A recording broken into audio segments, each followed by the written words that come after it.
A long time ago, in a peaceful village surrounded by tall trees, sweet mangoes, and quiet rivers, there lived a young girl named Cynthia. She was the daughter of Mama John and Papa John. Her parents were simple farmers who loved their daughter very much. Cynthia was not just beautiful, she was breathtaking. Her skin glowed like ripe palm oil under the sun. Her eyes sparkled like stars. Her lips were red and full. Her waist was slim, and her hair was thick, long, and black like night. People said the gods took their time to mold her. But with that beauty came a heart full of pride. Every morning, while others were working, Cynthia would wake up, wash her face, oil her skin, and sit in front of a small mirror her father had bought for her from a trader. She would twist her neck left and right, pout her lips, bat her lashes, and laugh. "Ha ha," she would giggle. "Who is more beautiful than Cynthia? No one. Not in this village, not in this world." She would whisper to herself, "Cynthia, you are like a goddess. You deserve to marry a king, not just any king, but the richest, most powerful, most handsome king ever." Her mother would come into the room and sigh. "Cynthia, please help me peel the yam. We need to cook before your father returns from the farm." But Cynthia would hiss, "Me? Peel yam? My fingers are too fine to touch dirty yam. Let John or James do it. They are not as beautiful as me."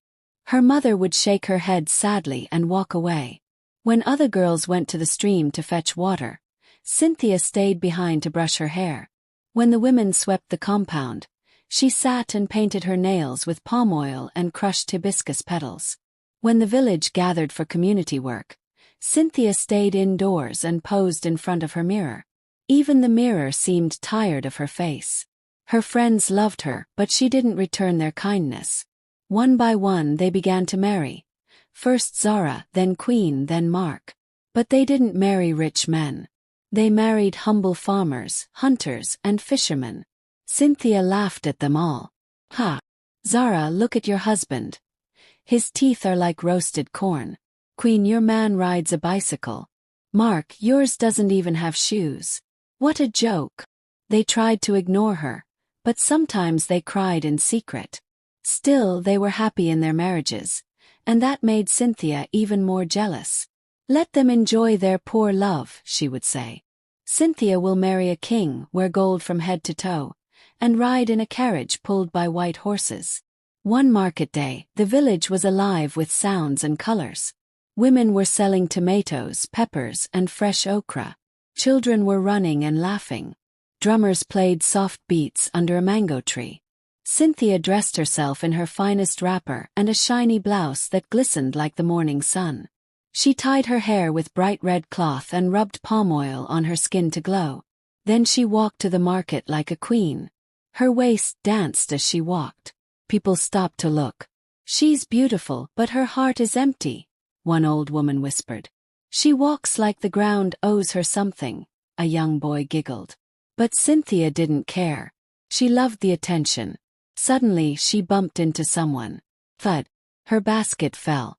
So did the other person's firewood. It was Mama Michael, the oldest and most respected woman in the village. Her back was bent from age, her hands shaky, and her legs slow. The firewood scattered all over the place, and the old woman fell on her knees. Everyone gasped. "Oh no! That's Mama Michael." Cynthia stood tall, looked down at her, and said with disgust, "Why are you standing in my way like an old goat? You ruined my outfit. Do you even know who I am?" The old woman looked up, her voice calm. "My child, I'm sorry. My eyes are not as sharp as they used to be." "Then stay in your hut," Cynthia shouted. "Don't bring your rotten wood near my beautiful clothes again." People began to whisper, "Apologize, Cynthia. She's an elder. She's old enough to be your grandmother." But Cynthia turned her back, hissed, and walked away. Mama Michael picked up her firewood slowly, shaking her head. Then she raised her hands to the sky and said in a voice like thunder, "Cynthia, the mirror you worship will soon turn its back on you. May your beauty melt like candle wax. May your pride become your prison. You shall not see beauty again until you live with the ugliest man on earth." Then, and only then, shall your heart learn. The market went silent. Even the birds stopped chirping. That night, Cynthia looked into her mirror and felt a strange heat on her skin. She laughed nervously. What kind of joke is this? But the mirror cracked slightly. Her reflection shimmered. The next morning, Cynthia screamed so loud, the entire village heard. What is this? This is not me. Her smooth skin had become rough like sandpaper. Her nose had grown wide. Her once full lips were dry and cracked. Her hair was falling out in patches. Her once beautiful eyes were dull and lifeless. She ran outside crying. Chickens scattered. Children screamed and ran. Mama, Mama, look at me, she wept. Mama, I'm cursed. Look at what has happened to your beautiful daughter. Mama John wept too. My daughter, this is the result of pride. You hurt Mama Michael. You refused to listen. You mocked others. I'll apologize. I'll say sorry. I'll give her food. I'll sweep her hut. But when they went to Mama John's house, the old woman was not there. No one knew where she had gone. Cynthia became a shadow. Her mirror was covered with cloth. She no longer walked proudly.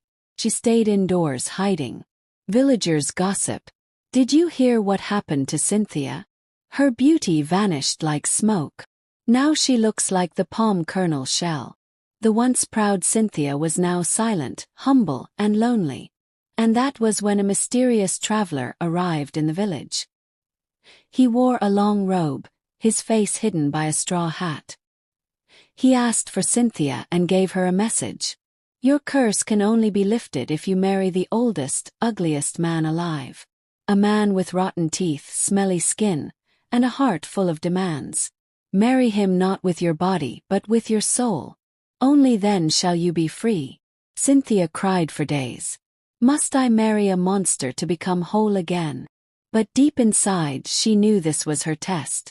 Her journey of pain and transformation had just begun. Cynthia sat alone in her room, refusing food. Her skin had grown worse. Her beauty, once her pride, had become her sorrow. The villagers stopped whispering. They no longer feared or envied her. Some even pitied her. One morning there was a loud knock at the door. Gnup, gnup. Her mother opened it, and there stood a strange man. Short, hunched, with a big belly, long white beard, and skin as wrinkled as dried okra. His mouth had only 3 brown teeth, and he carried a long walking stick that made a thump with every step. His clothes were mismatched and torn. His eyes were sharp like a lizard's, and his breath smelled like old snails. I am Judas, he said with a crooked smile. I have come to marry Cynthia.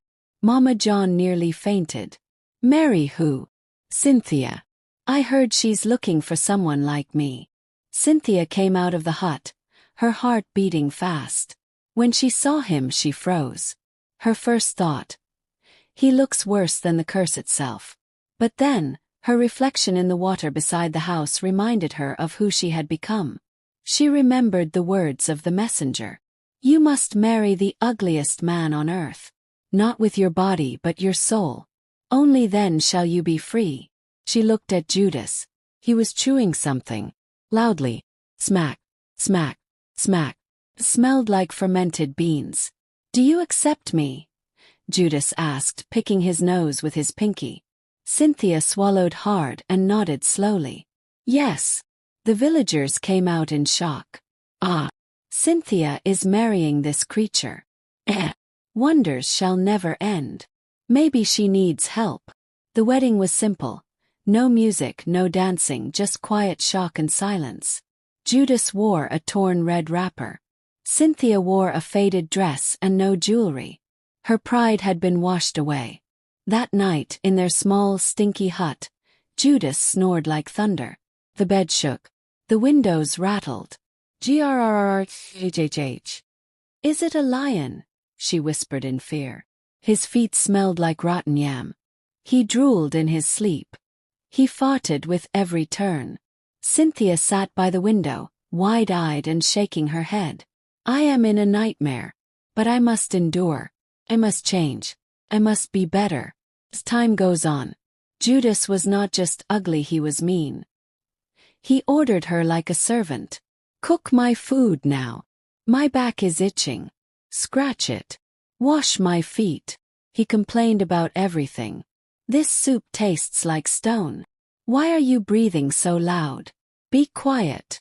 But through it all, Cynthia didn't complain. She woke early, cleaned the house, fetched water, cooked his food, washed his dirty clothes that smelled like forgotten onions. She smiled at children again. She apologized to her old friends. She began helping at the village stream, carrying firewood for elderly women, and greeting even the beggars. One day, a small girl tripped in the market. Cynthia rushed to help her, cleaned her bruises, and gave her food. Mama Michael, the old woman Cynthia had once insulted, was there, sitting quietly under a mango tree, watching. She whispered, she has changed." Later that night, Cynthia went to bed. Judas was snoring again, louder than ever. She looked up at the moon through the window and whispered, "If I ever become beautiful again, I promise I will never laugh at anyone again. I will never forget what it feels like to be broken." That night, Mama Michael appeared in her dream, glowing like moonlight. "My daughter," the old woman said gently, "your beauty is back, not in your face but in your heart. You are now truly beautiful. When you wake, you shall see." And when Cynthia opened her eyes the next morning, she rushed to the water pot and looked in. She screamed. But this time it was joy. Her skin was smooth. Her eyes were bright. Her hair was full again. Her lips glowed. Her beauty had returned, but stronger, deeper, fuller. She ran outside singing. The whole village gathered. "She is beautiful again. The curse is broken." Judas came out blinking. He saw her and stepped back. "You're not my wife. My wife is ugly." Cynthia smiled kindly. "Thank you, Judas. You were part of my journey." But who will cook for me now?" he cried. She handed him a calabash of food. "May you find someone who loves you as you are." And with that she left the hut. Her parents cried and embraced her. Soon after, a handsome and rich prince from a far kingdom came to the village. He had heard of Cynthia's change, how she grew from pride to humility. He saw her and fell in love, not just with her face but with her heart. Their wedding was the biggest the village had ever seen. Dancers danced, drums echoed, women ululated. Even the trees swayed in joy. But Cynthia never forgot. She treated her servants kindly. She greeted every old woman. She played with children. She even visited Judas once and gave him new clothes. She no longer worshipped her mirror, because now her beauty came from within. Moral lesson: pride leads to a fall, but humility lifts the soul. Beauty without kindness is like a fruit that looks sweet but tastes bitter. Always respect others, no matter how small, old, or poor they may seem. Change begins when the heart learns.